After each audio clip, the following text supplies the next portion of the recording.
You see some pretty strange things, the way people act here compared to the way people act in, modern society. If, people talking to themselves, yelling, screaming, thwacking their shovel against a tree, or, Well, on that note, this guy didn't shower once all year last year.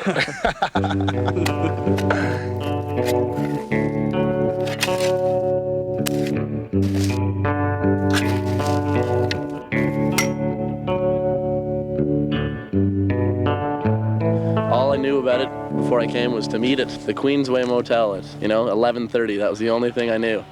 You got a lot of these guys, long hair and stuff out here at the tree plant, and they're all waiting for jobs or already had the jobs and meeting up again. It was just amazing. I wasn't expecting this big a turnout for tree planters. These tree planters, they're a breed in themselves, eh? It's like a whole underground, that I'd never been exposed to. You got people from all over the world, eh? It's hilarious. Everybody, they're good people too. We were talking about it one time, and this sounded like a neat idea, and it sounded like a hell of an adventure, to be completely honest. If you're lucky, you'll get a tan. You'll be so fucking sexy when you get back to town, and you make a lot of money, and you make a couple of good friendships. If you're unlucky, you make no money, you get sick, you're brutalized by others, you're brutalized by the work, you're racked forever working an honest day's labor in the rest of your life, and you're humiliated by having to leave early. Couldn't make it. you don't do that? You don't go get it. The camp is a village that everyone builds, and for people that have never seen it, it's quite something. And from the very first day, no one really knows how it's going to be. Probably part of the reason that a lot of people come, it's part of the reason that I come, is just to see if I can survive. But I come from Thunder Bay, that's where I go to school. And I'm in my 4th year of an outdoor rec in natural sciences. So this is why I'm here, to make all this money so that I can pay for my last year of school.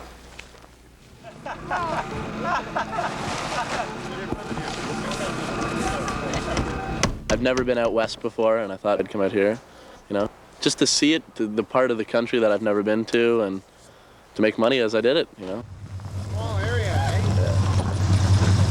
I'm from Ontario, and this is my home.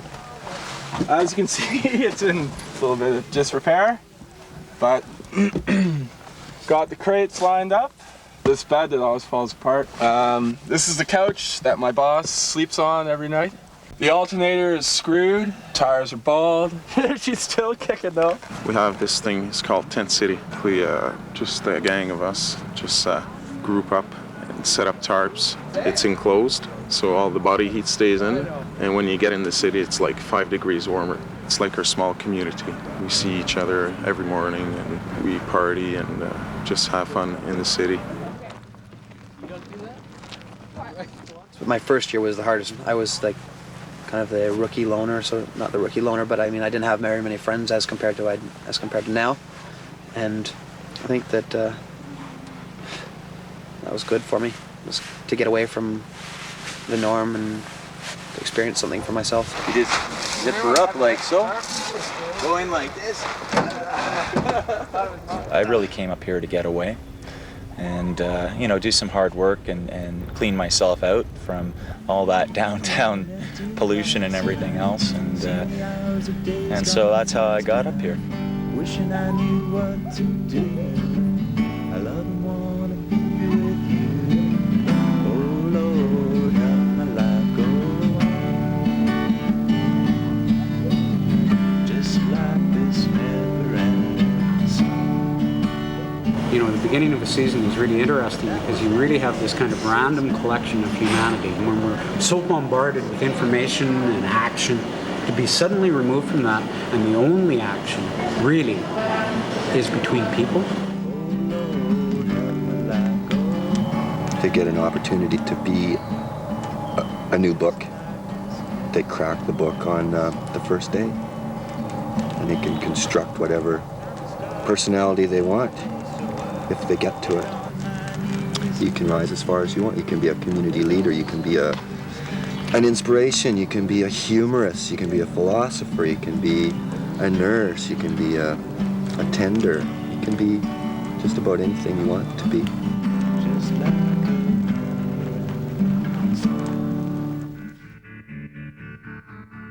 But I get up from my job at 3 a.m. and I stumble through the northern starlight or the northern drizzle to the stove where I smoke and bitch with my assistant for about an hour and I drink coffee. And then once the rage is over, we put on some disco music and I make cookies and donuts and cinnamon rolls and shit like that and make an ever more fearsome pot of coffee.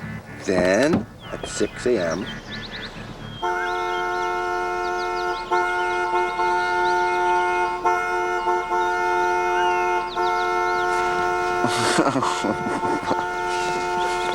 Fuck off.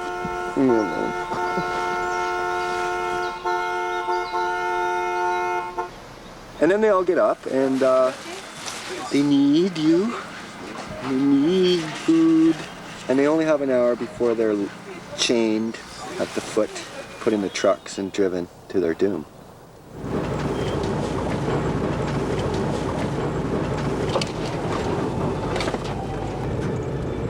What I expected and what I got were completely different things. What I expected was to be planting in a nice forest, big trees around me. The first day that I got there, the block was ugly, it was really big, and it was just pretty disgusting what I saw compared to what I was imagining.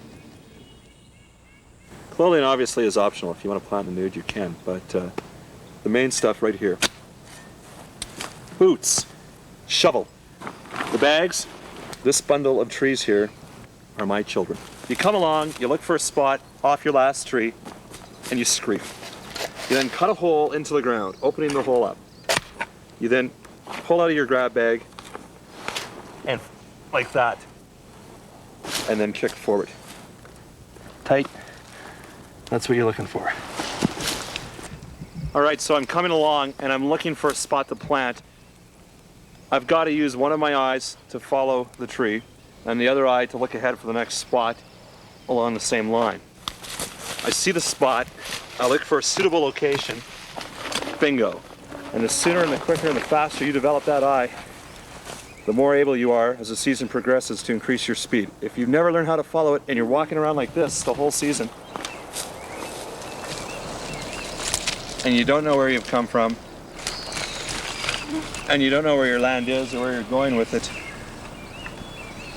you're never going to make money. When you plant trees, you don't get paid for your time, right? You get paid for your work. You get paid per tree, roughly 12 cents per tree on average. As a checker, it's my job to ensure that the trees are being planted properly, first and foremost. That's the main part of my job.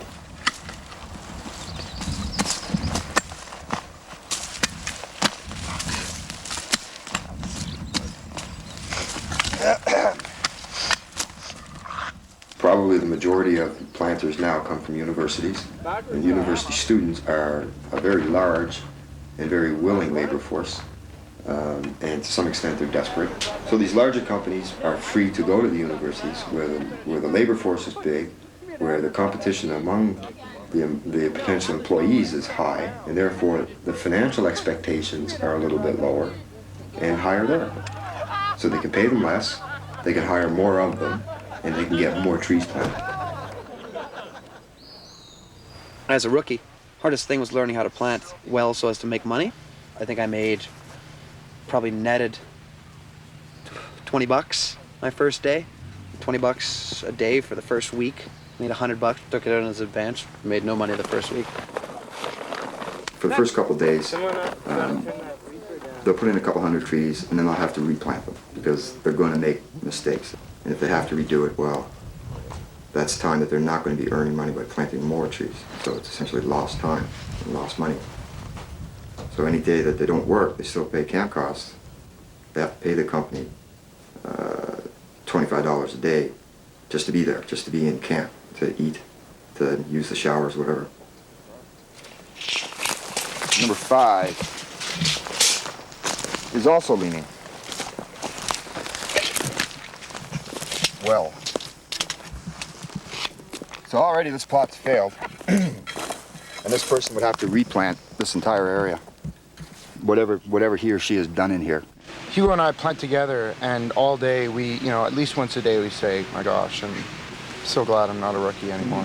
If you're gonna come out here, you're gonna have to expect to be worked to the bone, to be living under pretty harsh conditions. And no one's gonna give you any sort of, oh, I'm sorry this happened to you today, I'm sorry but you had to wait for trees, deal with it.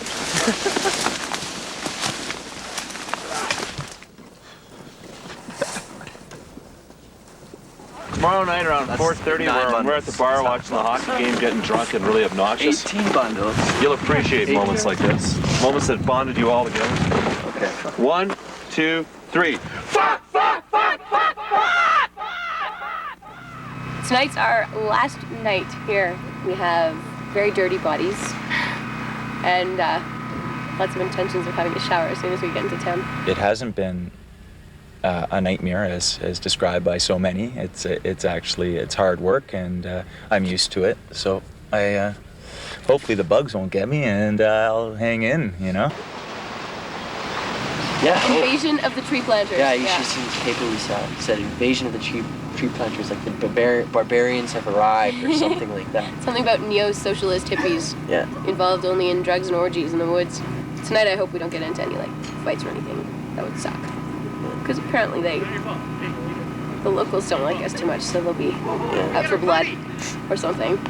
A lot of people in town did not feel too highly about the planters just because they dressed funny and they had a really bad reputation to start out with. But as time progressed, a lot of the people realized that the planters were actually quite good for the community. First of all, they were doing a great environmental service for Prince George because we are mainly a logging-based town.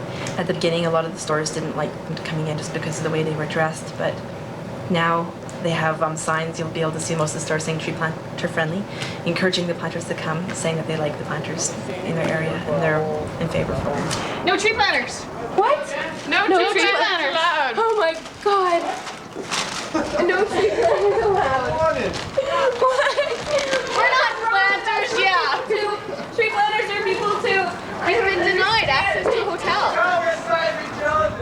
Now we are on our day off, and we are all feeling pretty good because everybody's very intoxicated on something or other, and we're off to this tree planters ball, you see, and I'm all dressed up. You can take a far back look at this. This is like classic, hey, I'm ready to go. And boogie my pants off. Oh, and there's some sweet girls hanging around here, and I'm just dying to get laid, man. It would be awesome, man. Oh, anyways. Okay, in my nose and out my mouth. Cuddy, you better look out because it's coming your way.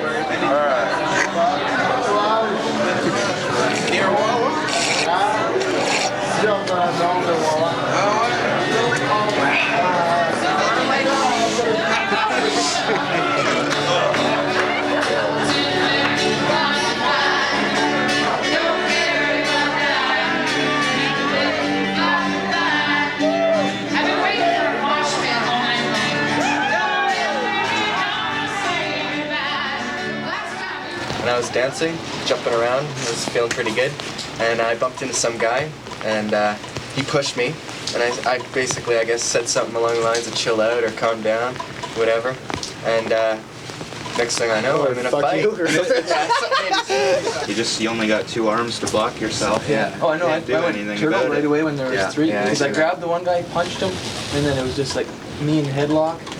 2 other guys, and it was like, holy, and then it's pepper spray, and that was it. They think they own the town, but we come here and we help their economy by, going to hotels and buying the food here and, getting gas for our camps and stuff like that. And this is what we get in return.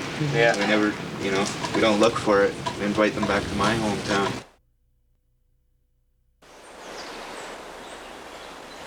Your days off are a lot of fun, but there's a week in between your days off, so a week of getting up at 6 o'clock in the morning in the bitter cold, trying to put your rubber boots on, which are damn near frozen, and trying to squeeze your foot into it, and you walk out and you're still freezing, and you have to get up and you have to plant trees for 12 hours. Humor, good humor, I think, is a basic requirement of everyone. You have to roll with the punches and be adaptable. All we have to do all day is plant these trees one after another. It's a very simple lifestyle, and the result is that you clear your head out. So I'm going to continue on my way, planting my trees. Oh yes, and you know, get that sense of vigorous strength that one gets from being in the mountains, breathing fresh air and holding a shovel all day, bags full of trees. It's wunderbar.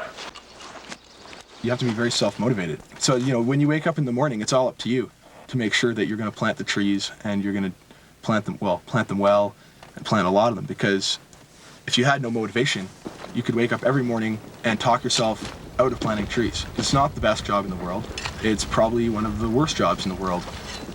Well, the work's hard, obviously. Everybody's getting a bit edgy or whatever because everybody wants to get out and try and, you know, get their trees done, and then we've got to wait, you know, we waited 4 hours one day for a block. You take the good with the bad, and when it's good, you work hard. And when it's bad, you know, then you take it easy. If it's really bad and, you know, if you're going to have to bust your hump the beginning of the week to make $50, you know, try to get out of here. I think you have to pick your time when you're going to fuck the dog.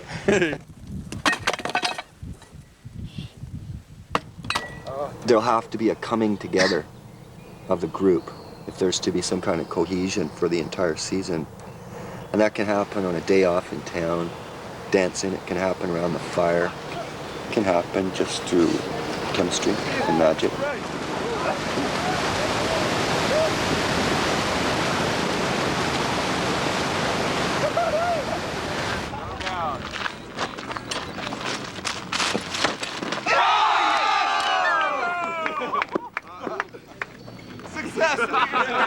The worst loser in the world.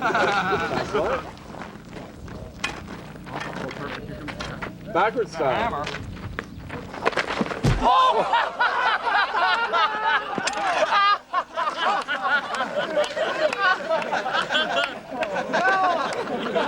He scared the bear away today. He's cool. In the city, kids who are thinking about coming tree planting, and you know, their first question is, well, what about bears? Bears, cool. Like, they just come right up to you. They have no fear at all. It's kind of scary. Oh, I heard bear stories coming out my butt, too. So many bear stories. Right the day before I left, actually, I think I've heard every bear story in about an hour period, right as I'm getting ready to get on the plane up here. Bears are a pretty rare occurrence. There was a bear mauling this year, but again, it happens on average about once every 2 years. Some tree planter will be mauled by a bear. Last Sunday morning around 9 o'clock, Dan was ready to put in a full day of work planting trees. But before he headed out, he wanted to grab his camera and take a few pictures. Didn't really know what hit me at first, but it bit at my head once and I realized it was a bear. He has 70 staples in his head and bite marks on his arms, legs, and back. I'm just gonna rest for a bit and then look for a summer job. I'm not going tree planting again.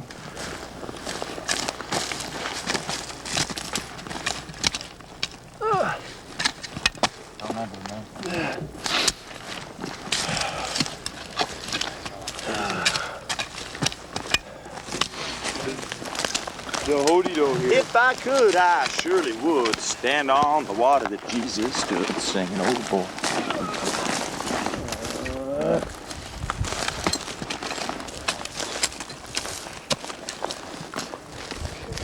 Bug bites. Hey, get them all the time out here. Now, holes in your clothes. Can't have them because if you do, look what happens at the end of a day. Yeah, they get through you there too and they bite you away. Bug bites.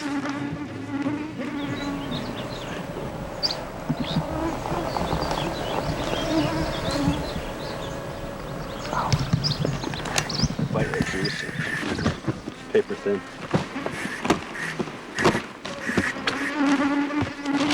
Yeah, good data. Everyone's going through the same stuff. Reacting differently, you know, there's a whole different experience for everyone. But everyone pretty well understands, you know, what it's like out there. Everyone, I imagine, breaks down at some point, secretly, except for the real heroes. We got bugged out one day. It was the same day. It was the same day as for our walk-in. That night, our bus got our 5-ton got stuck, and Derek took his shovel and chopped down a tree that was about that wide. Took him about 20 minutes to do. And then here I am out here, you know, better the earth, plant trees. But here I find myself chopping down a tree because I completely lost my mind that day. Ah! Make no money today because fucking shit BS.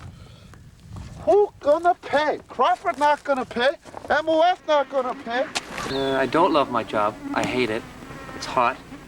We're in lousy land. Not making any money. All this stuff around here is slash, and it's basically what the loggers leave behind. They don't want, and it just gets in our way. Right now we're trying to plant trees 2 meters apart as the maximum.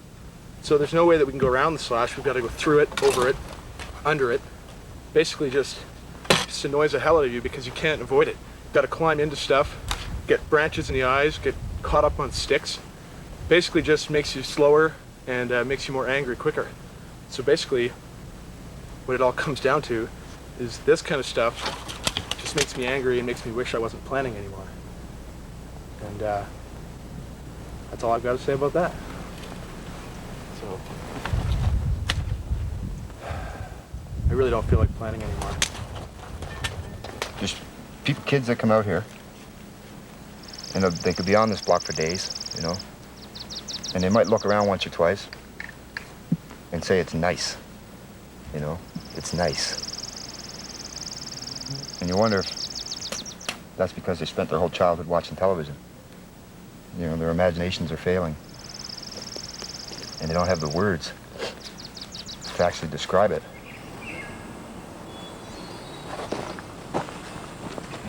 This block is a nightmare. Most of these kids here are young. They don't know any better. I do. I've been in the trades, man. You work me 7 days, I get double time and a half. Here, they're trying to give me $50 a day.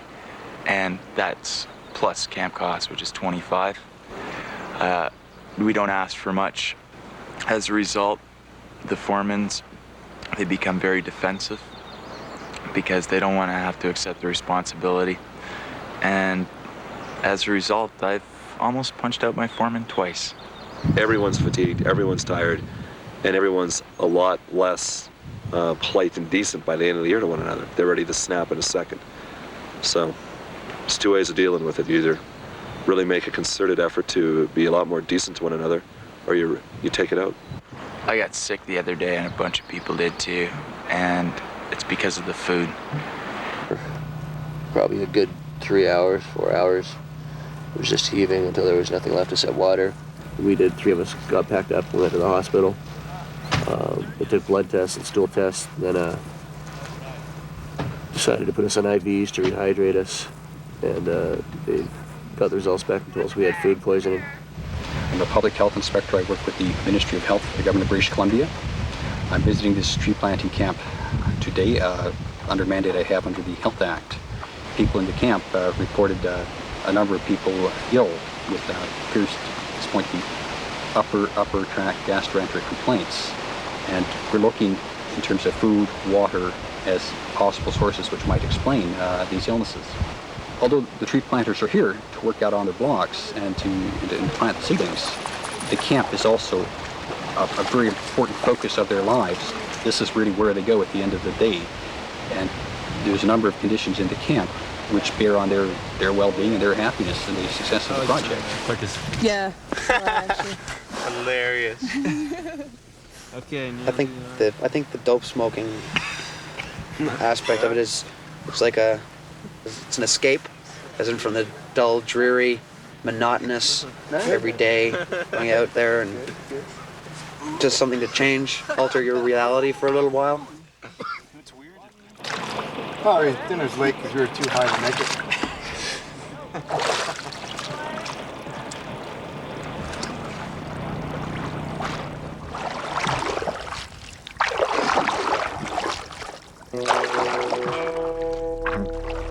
Sometimes you'll have a camp like this year, where the people are basically pretty solid and even-tempered and can handle disappointments and changes without a lot of griping and needless self-laceration and things like that.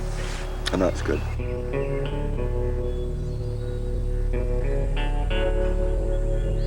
All the people that are quitting are due to planting injuries pretty well, which includes going to the bar on the day off and injuring yourself. It's all part. The only it's all injuries part of we've the had deal. this year are Andy, he hurt his ankle jumping off a roof.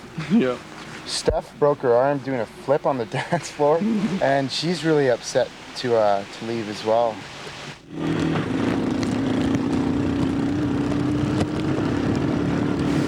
I'm a tree runner this year, and my job is to make sure that everyone has trees consistently so they can plant consistently. I drive a quad around and deliver trees. I guess yesterday I was going up a good hill and quad ended up on the back wheels only, and I fell back down, and then the quad came down on top of me, landed on me, bounced off me, and ended up that I fractured my pelvis. Well, the doctor said that it would probably be anywhere up to 3 months before I'm back to 100%. But he said anytime between now and then I could feel better. I don't know when I'll be able to run around or do whatever, but that'll come. You know, there's no doubt that vehicles and road travel is and are the single most dangerous aspect of tree planting. You have to be constantly at attention because you never know what can happen.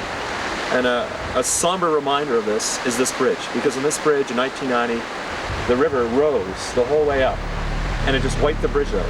And 4 people were coming back, or 8 people were coming back from a day off in a van, and the bridge washed out and the van plunged in the river. Fortunately, they were able to save 4 people, but they lost 4. And you know, that made the season for Evergreen that year a very, very humbling experience.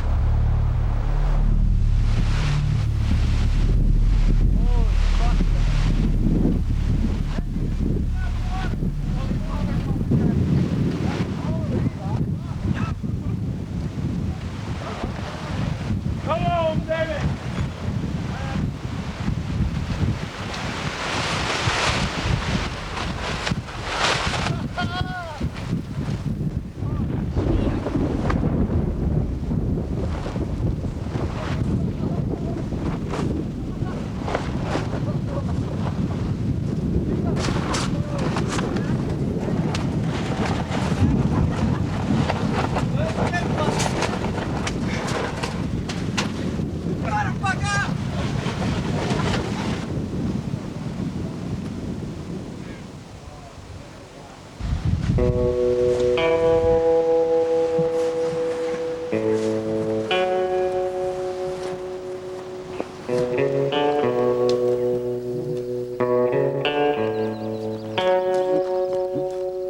At the end of my first year, I think I felt a great sense of satisfaction in that I'd done it, whereas so many other people had quit. We had a lot of people quit first year, and I mean, I'd quit pretty much everything else, my life, school, music lessons, sports, all that sort of thing. But I came out here and toughed it out and felt pretty good about it, actually, when I got back. It doesn't really have anything to do with tree planting. It really has more to do with, like, just who you are and why you're out there, because you're out there on the block thinking for 12 hours a day by yourself.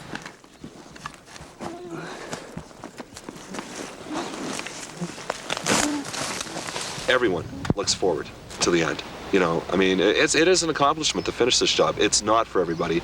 It is a pretty tough job. And I know I have a girl on my crew, and I know every night she goes back to her tent, she cries because this isn't her thing.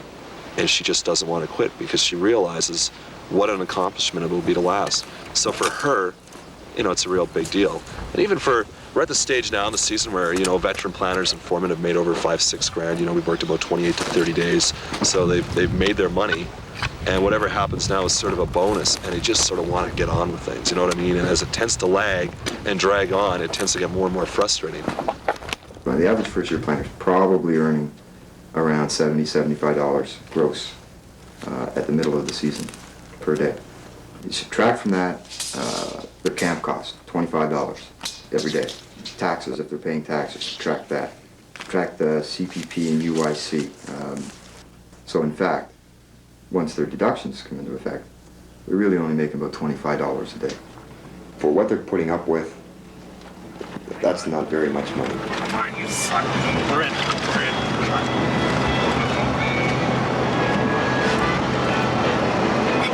Oh, yes! Baby!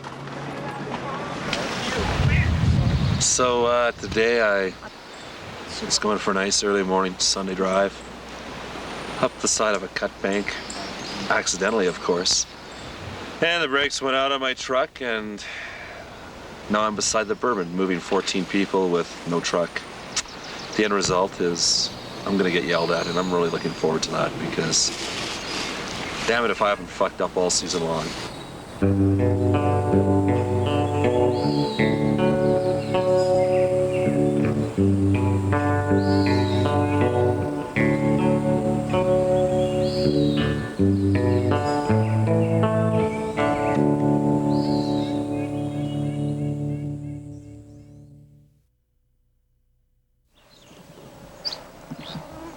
Everybody's got their own little way of trying to figure out how long it's going to be before they can go home. You're just thinking, this is never going to end. And then all of a sudden, this is the last day. You come off the piece of land you're on, you're thinking, I'm done, let's go home.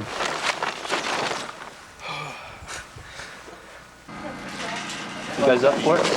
Navy SEALs? Recon mission. You want us to walk, and where do you want us to plant?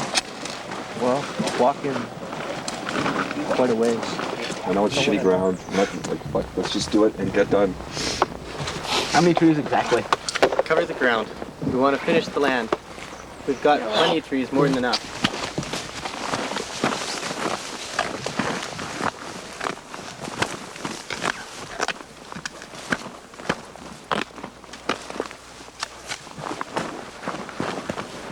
Nice ground. My fucking hands hurt so much, I'm gonna cry. Over or under?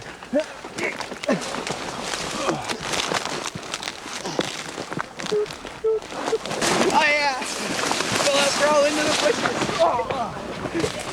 But when you get near the end of a season, it's a roller coaster of emotions because there is a sense of accomplishment, but there's also the sense of relief and an urge to get out because you can see the light at the end of the tunnel and you want to go there. The year-end party is usually quite a blast.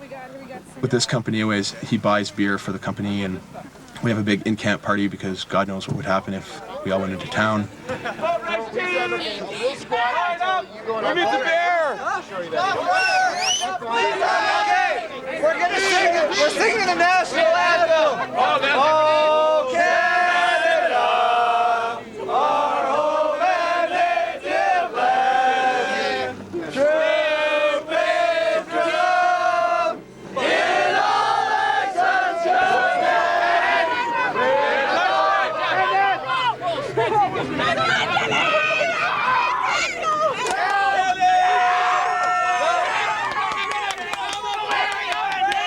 Come on, Kurt!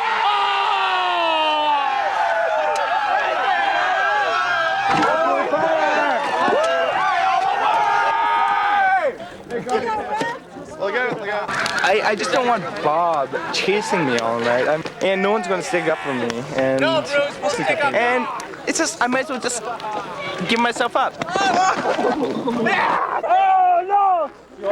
Oh, that was a... Oh, Bob! Oh! Take it easy, Bob, man. Oh, where's Bruce? I think we fucking jump ball. I think Bob went overboard this time. You go. I'm talking 2 feet together. 100% outline. We are way out of control.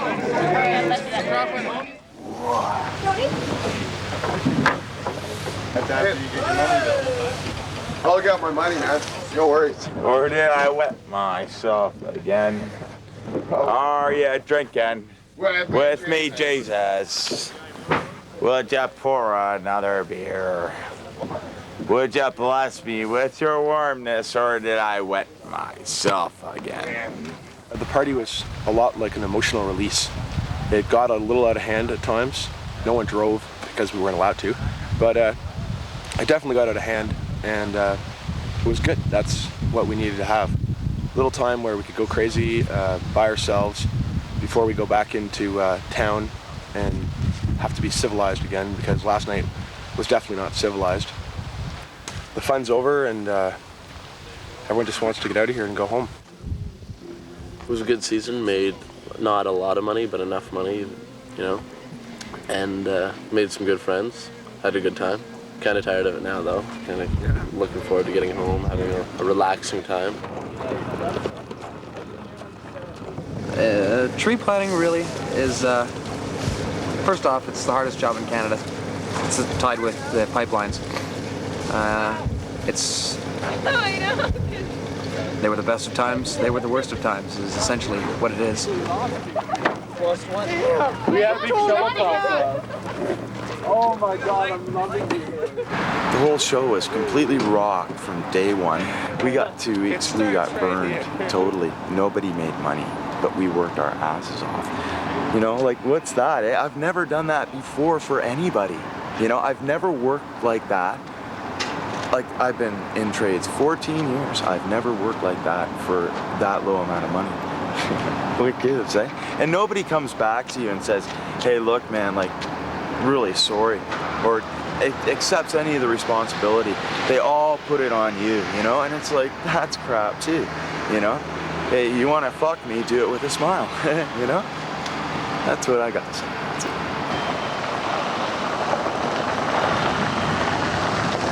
You know, the feeling that you'd really changed was most vivid to me at the end of my first season. The first season that I actually completed, made it from beginning to end. And the freedom that I felt, and you know, just the kind of vibrant health too. And I think again, it was just being away from all the shit. You know, that it was like a rebirth in one sense, you know. Tree planting is the most honorable work that I can see going on in this part of the country. And the people who do it deserve respect, honor, and thanks. What you've heard about tree planting is true. It can be a human development seminar. Love camp, Nazi, slave barn. All those things rolled into one. It's what you make of it. It's the experience of our generation, sure. As Woodstock was to the hippies, tree planting is to Generation X. That's about it right there.